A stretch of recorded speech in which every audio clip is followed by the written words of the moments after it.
Okay, here we are, day 2. Oh, that's a setup for me. Let's drop that down a little bit. Try that. See how that is. Much better, much better. Yeah, a little tall on this part. There we go. Day 2. Let's see what we can get working. We're going to do the same thing as usual. We're going to warm up the body and get her going. Don's been out doing yoga, getting himself prepared. Good plan. It's always a good plan. Yeah, you're even hanging further, which just means you're a lot more free in the shoulders. It doesn't feel so chunky as it used to. Let's see how this is. Glad to have that report because it feels better already. Good. Feels like there's some healing may be taking place. Probably taking place. This side here is a little tighter in the trap. This side here is a little bit looser, but not loose enough yet. Warm it up.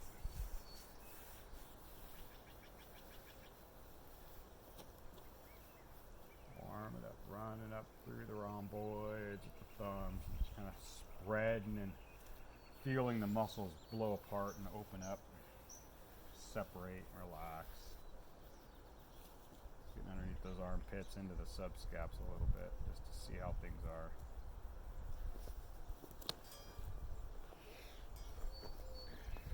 Get in behind the occipitals real quick. See how things are up here. Stretch that area, stretch the SCMs.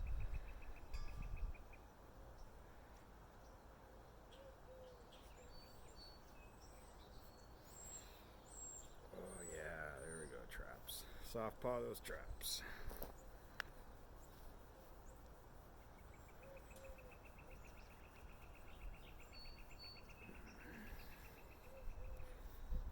It's a beautiful day down here, isn't it?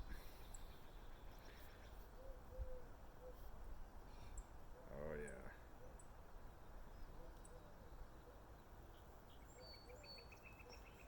What is happening when you're pressing hard on those spots that are tender?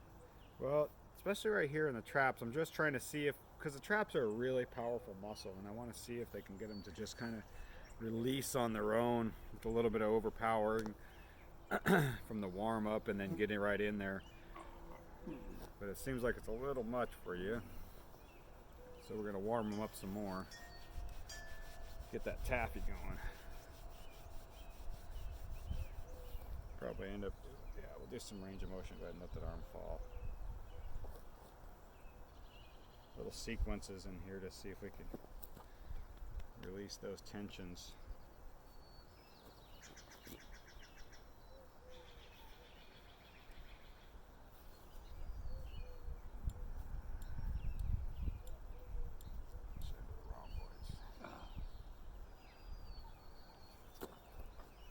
What is rhomboid?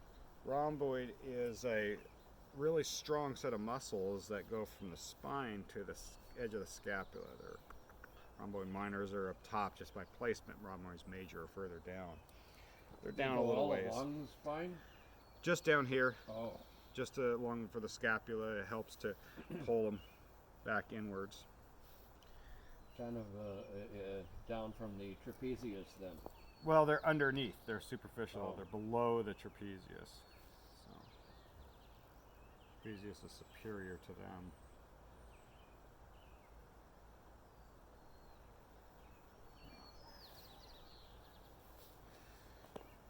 There's going to be a lot of lengthening and just a lot of lengthening going on. Just set it right there. There we go.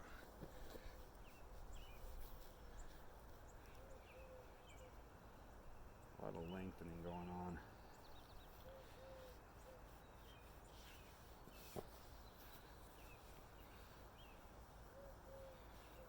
I am pressing in on the scapula inward while I'm pushing it anteriorly and lateral at the same time while I'm bringing my forearm across the traps medially posterior. I'm just kind of forcing them to stretch a little bit and lengthen. And we're going to run down the back a little bit. Just going to carry that out. set that arm back up there for a moment. See, it's much softer right in there just by doing that little bit. Still got a ways to go. Your traps are quite tight. Not nearly as tight as yesterday. No, definitely not. That's interesting, isn't it? Yeah. Well, that's the breakdown that we were hoping for, is to see that they get a progressive movement forward. They're getting better and better. Well, that's an excellent sign of healing. The potential that I have to regain my full Range of motion. And swim again. Yeah, that's our goal, is to get you back up to where you can. Exact same thing. If the first day produced those good results, Yeah. that's very positive. It is, and this especially, this routine being a 7-day sequence twice a day is a whole different ball game as far as real rehabilitative work. There we go.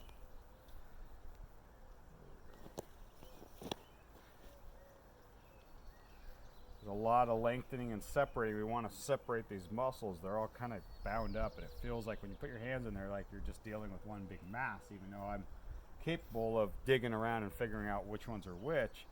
But I really want to separate them. I want to feel the individual muscles.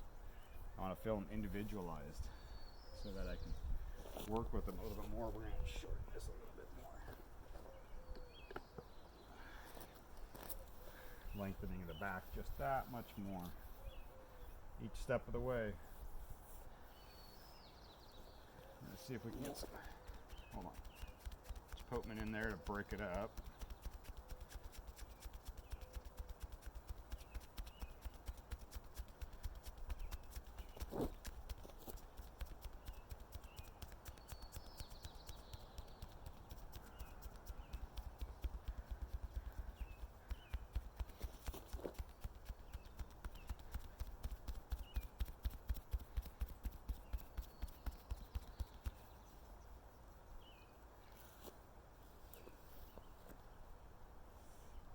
I'm going to lower this just a shred more, and then I'm going to extend your neck out just a little bit more. How's that? Is that okay? You comfortable with that? Maybe I should lower it a little bit more.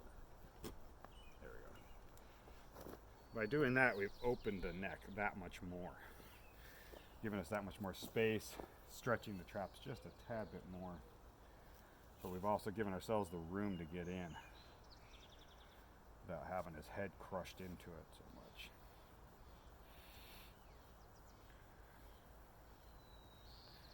Yeah, you can feel it softening already just from doing that. And sometimes you're digging through, you're not hitting just the traps over here, you're going right into the supraspinatus, but it's much softer. I don't feel the same amount of tension from you that I was feeling before.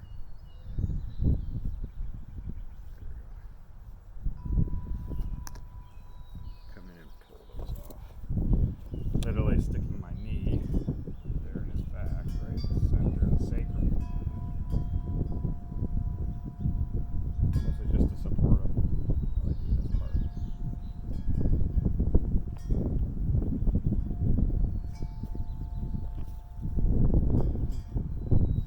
You can see the sequence isn't always the same. The reason the sequence isn't the same is because I have to listen to the body and see what's necessary. When I get in and start warming and start feeling around, I got a rib that's lifted here. Well, how do you sensitize your hands? Lots of work. Uh-huh. Lots of work, lots of chart work, spending a lot of time paying attention to the body itself, both anatomically with physical skeletons and research. But you need to spend a lot of time with your hands on. You can't just gain the skill of being able to work on somebody by thinking about it. You got to get in there and actually do the work. Have somebody that says, yeah, go ahead and work on me, and just spend time learning. When I first started back into massage, and I say back into massage because I had spent 22 years as a plumber and then years in the military and all the other stuff, I had been working on people inadvertently back and forth, always doing massage work, not really knowing what I was doing, just letting my body do its thing on people ever since I was a little kid. But when I got back into it, I started volunteering at the Legion, American Legion down in Pasco, Washington, and just helping anybody who needed help. And that's one of the ways you get your hands-on, your real hands-on experience. Go and volunteer it. See if you can. I volunteered for, I think of the name of it offhand, but it was a cancer group. I'll remember it soon, in Yakima, and I only got to see them once a week. Didn't have a lot of time to be able to schedule in for that. Their schedule didn't always match well with mine, unfortunately. Whereas the Legion one was easy because it was, when I was done at school, I could go there and hang out, work on anybody that wanted to be worked on. A lot of times I didn't even have my chair or table because they didn't want to get out of, person didn't want to get out of their bar stool or wherever they were sitting, or they didn't want to stop watching the game. So I developed a lot of techniques for working on people in all sorts of different conditions, different situations. And I still do. I still, to this day, when I travel, go places, or when I have, I'll work on people randomly like that too. It's good for them. It's good for me. It's a good challenge.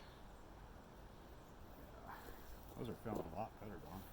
I'm going to do a little hip work for this morning because we're getting ready to go for a walk, and I want to kick Don's hips up so he can go for a nice long walk with me.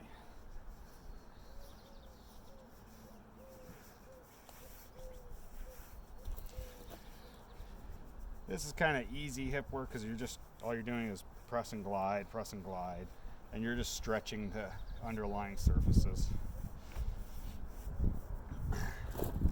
Throw a little Chipotle in there too. For press and glide, it's always good to have fabric over the patient. Either way, you know, if you create too much friction, then you're going to put a little bit of oil on there. If you have the fabric over it, it makes it a little easier to do the slide action. Normally you have the patient wear a t-shirt or something, or you do the oil? Most of the work I do is done over clothes, yoga clothes, workout clothes, stuff like that. It allows more access to areas. You don't have to worry about the draping issues of constantly resetting the drapes and all that. You can just get in there, get the work done, and You cruise. mean skin? The skin? Or you're talking about with a t-shirt? With the clothes on, you don't have to drape. You don't have to use sheets and stuff. And when you're dealing with sheets, you're constantly having to switch positions. No, but I mean take it back. Oh, I like it both ways. It just depends on what I'm doing. Depends on the techniques that I'm working with at the time. But most of my work is done over clothes. When would it be more ideal to do it with oil and the patient? Is it the patient's choice? Is it aesthetic? Or is it could be a little bit of each. It could be the client's choice. It could be mine. But I'll discuss that with my clients ahead of time. Since most of my work is generally done without oil, without direct contact. So, and it's anything. If you notice, most of my work deals with stretching and range of motion and less glide work, less long strokes. But even then, I can do it through the clothes. So, seemingly as successful, if not more. Yeah, just gives a different access. The other way is I find more relaxing and general relaxing. Like if you're taking the time to really relax somebody down, then oil is really a nice way to do it because you can slow your strokes, you can do long flowing ones. And yeah, sometimes that's what the person needs to calm down and relax, but that is not generally how it always works with what I do. So I'm doing a lot of rehabilitative work, physical rehabilitative versus emotional rehabilitative. Getting into that super again. We're going to stretch this arm a little bit.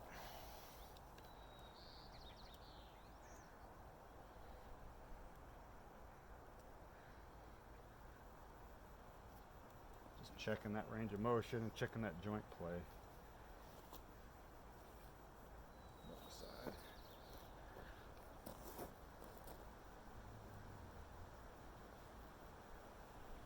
Tell that guard in there. Some subscaps that are causing issues right here. Right up there. Down here is going to be your serratus anterior. Up here is your subscaps. And this way you can really get into the subscapes, just kind of rocking into them.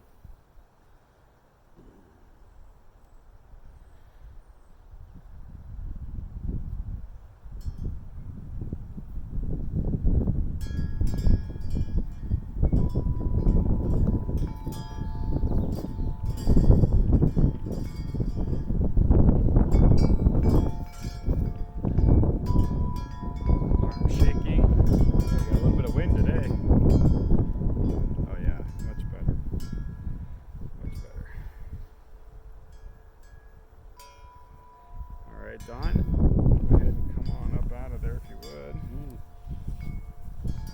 Whoa. Yes. I'm feeling very encouraged. Very good, very good. Second day, I'm feeling very encouraged because the impact from my accident has prevented the many strokes that I do. I like to do the butterfly stroke, and when I come down here, I don't have that ability, that range of motion. Right, power. But if this, it's really great to think that this healing is starting to work. Yeah, excellent, excellent. How does that feel when you're coming down now compared to before? Well, it gets tender here. Okay. But Still doing it gets tender there, but I'm starting to be able to do it without quite. Yeah. Because when we first started, there was no way he was going to get his arms up. That was the end of it. So it was definitive. So, well, I am very happy and very proud of what we're doing. I think we can continue to keep going, man. Theo, thank you. You're welcome, Don. Thank you.